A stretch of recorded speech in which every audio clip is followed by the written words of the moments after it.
The Americans, Chapter 19, The First World War, Section 2, American Power Tips the Balance. Eddie Rickenbacker, famous fighter pilot of World War I, was well known as a race car driver before the war. He went to France as a driver, but transferred to the aviation division. He learned to fly on his own time and eventually joined the U.S. Army Air Service.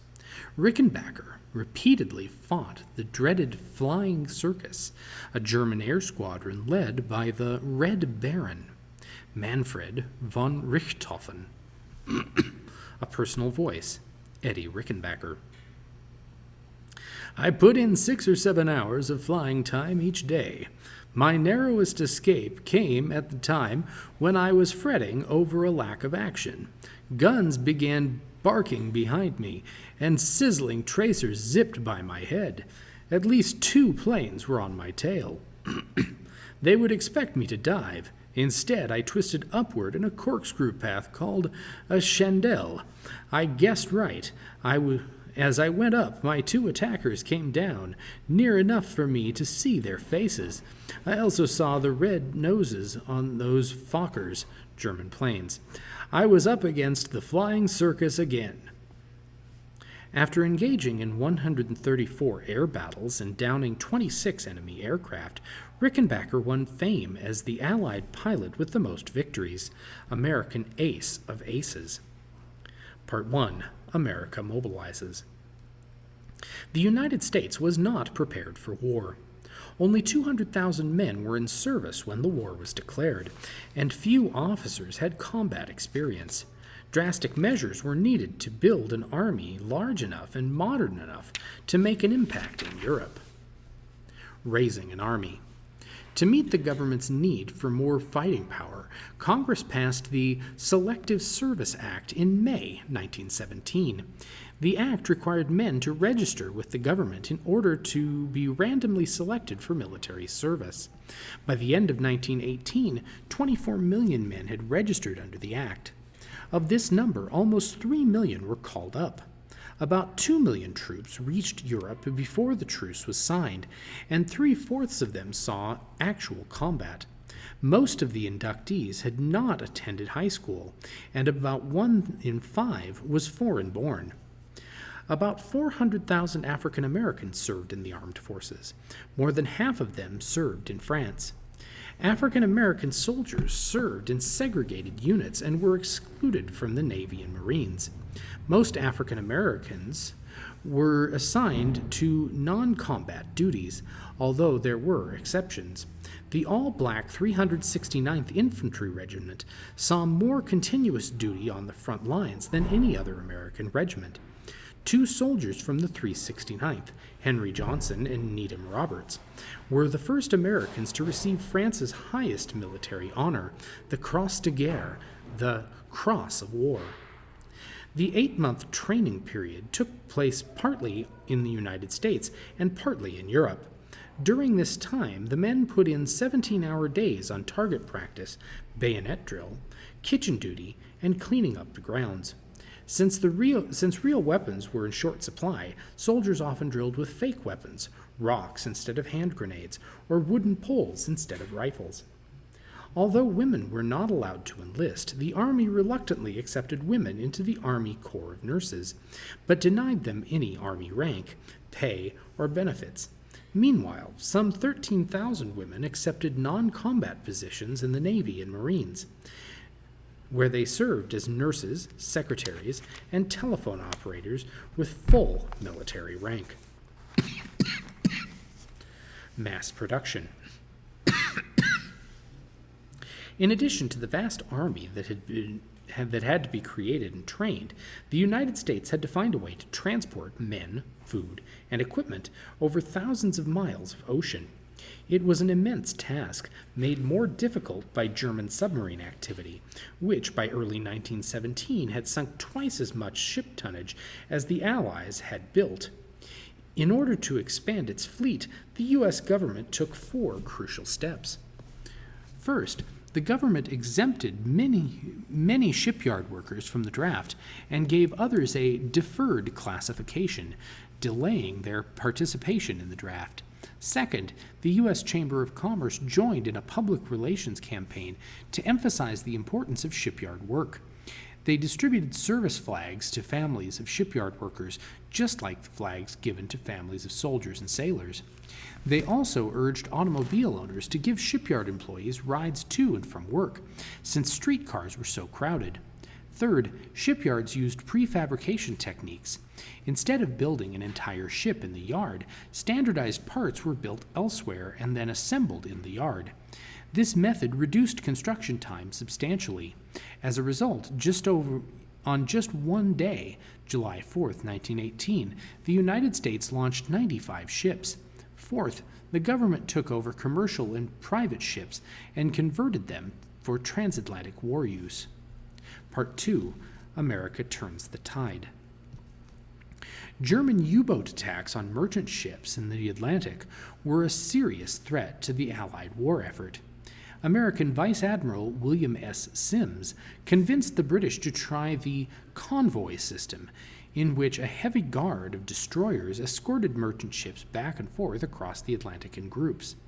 By fall of 1917, shipping losses had been cut in half. The U.S. Navy also helped lay a 230-mile barrier of mines across the North Sea from Scotland to Norway. This barrier was designed to bottle up the U-boats that sailed from German ports and keep them out of the Atlantic Ocean. By early 1918, the Germans found it increasingly difficult to replace their losses and to staff their fleet with trained submariners. Of the almost 2 million Americans who sailed to Europe during the war, only 637 were lost to U-boat attacks. Fighting in Europe. After 2.5 years of fighting, the Allied forces were exhausted and demoralized. One of the main contributions that American troops made to the Allied war effort, apart from their numbers, was their freshness and enthusiasm. They were determined to hit the Germans hard. 22-year-old Joseph Douglas Lawrence, a U.S. Army lieutenant, remarked on the importance of American enthusiasm, which he described as his first impressions of the trenches. A personal voice, Joseph Douglas Lawrence. I have never seen or heard of such an elaborate, complete line of defense as the British had built at this point. There was a trench with dugouts every 300 yards from the front lines in Ypres back 4 miles to and including Dirty Bucket. Everything was fronted with barbed wire and other entanglements. Artillery was concealed everywhere. Railroad tracks, narrow and standard gauge, reached from the trenches back to the zone of supply. Nothing had been neglected to hold this line, save only one important thing: enthusiasm among the troops, and that was the purpose of our presence.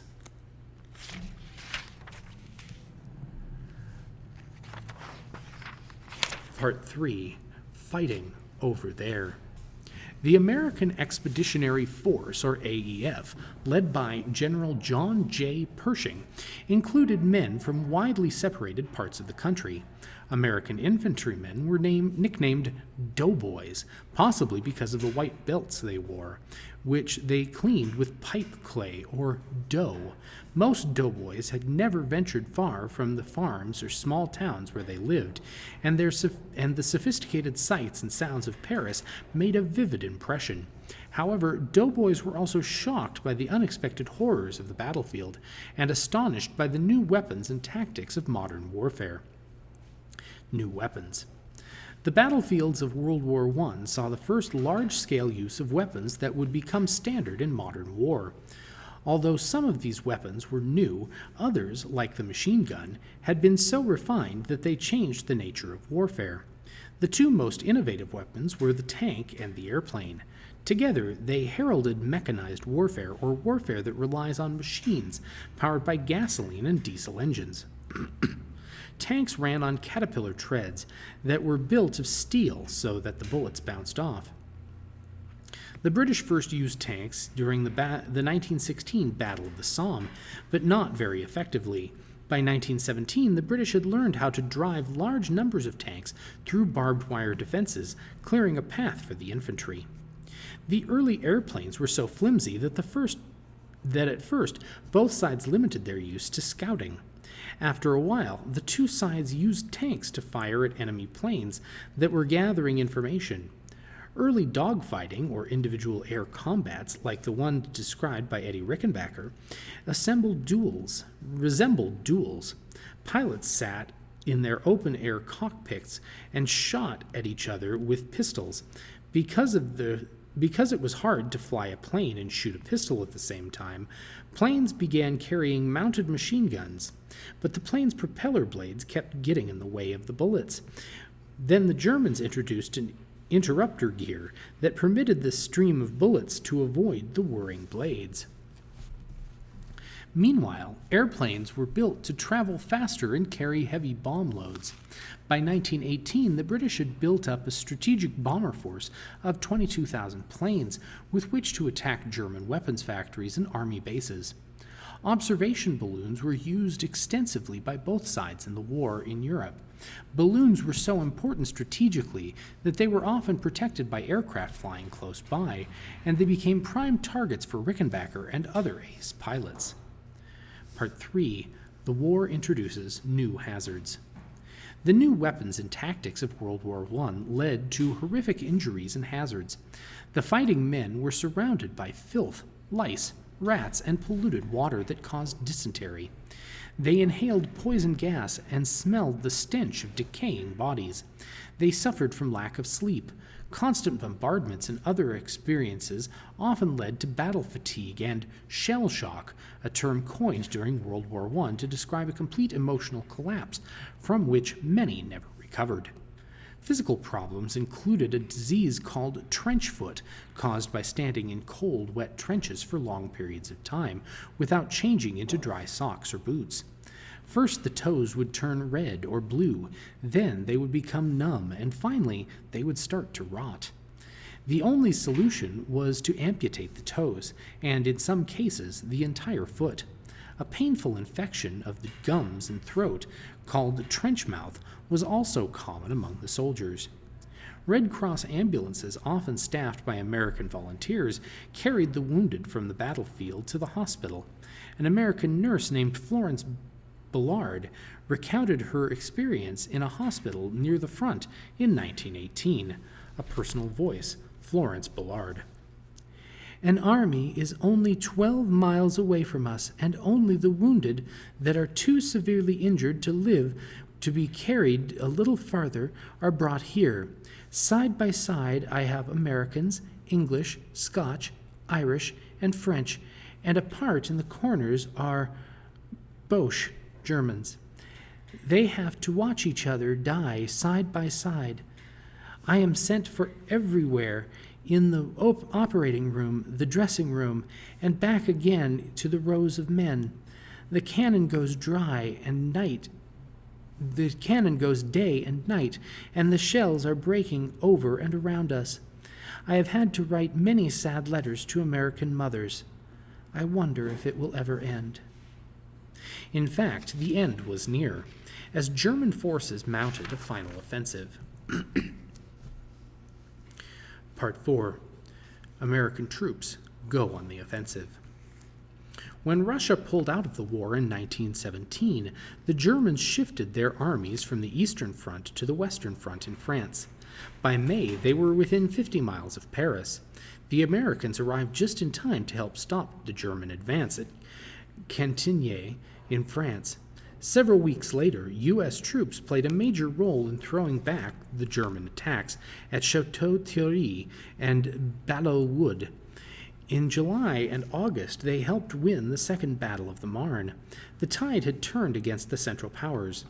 In September, U.S. soldiers began to mount offensives against the Germans at Saint-Mihiel and the Musée Argonne area. American war hero.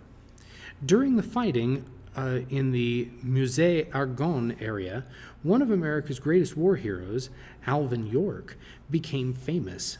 A red-headed mountaineer and blacksmith from Tennessee, York sought exemption as a conscientious objector a person who opposes warfare on moral grounds, pointing out that the Bible says, "Thou shalt not kill." York eventually decided that it was morally acceptable to fight if the cause was just. On October 8, 1918, armed only with a rifle and revolver, York killed 25 Germans and, with 6 other doughboys, captured 132 prisoners. General Pershing called him the outstanding soldier of the AEF, while Marshal Foch, the commander of the Allied forces in Europe, described his feat as the greatest thing accomplished by any private soldier of all the armies of Europe.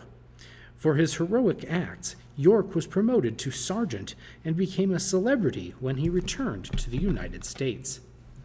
The collapse of Germany. On November 3, 1918, Austria-Hungary surrendered to the Allies. That same day, German sailors mutinied against government authority. The mutiny spread quickly. Everywhere in Germany, groups of soldiers and workers organized revolutionary councils. On November 9th, socialist leaders in the capital, Berlin, established a German republic. The Kaiser gave up his throne. Although there were no Allied soldiers on German territory and no truly decisive battle had been fought, the Germans were too exhausted to continue fighting.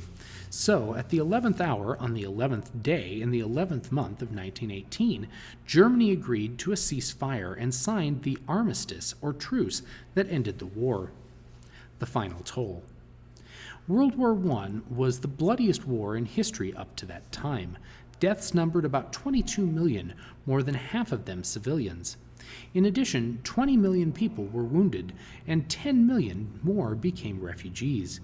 The direct economic costs of the war may have been about $338 billion. The United States lost 48,000 men in battle, with another 62,000 dying of disease. More than 200,000 Americans were wounded. For the Allies, news of the armistice brought great relief. Private John Barclay described the reaction to the news. A personal voice, John L. Barclay. About 9 o'clock in the morning, we heard wild commotion in the little town. The French people, old and young, were running through the streets. Old men and women we'd seen sitting around their houses, too feeble to move, were out in the streets yelling, "Vive la France! Vive la France! Vive l'America!" Down the street came a soldier. He was telling everybody the armistice had been signed. I said, "What's an armistice?" It sounded like some kind of machine to me. The other boys around there didn't know what it meant either. When the official word came through that it meant peace, we couldn't believe it. Finally, Jesse said, "Well, kid, I guess it really does mean the war is over." I said, "I just can't believe it's true." But it was. Across the Atlantic, Americans also rejoiced at the news. Many now expected life to return to normal. However, people found their lives at home changed almost as much as the lives of those who had fought in Europe.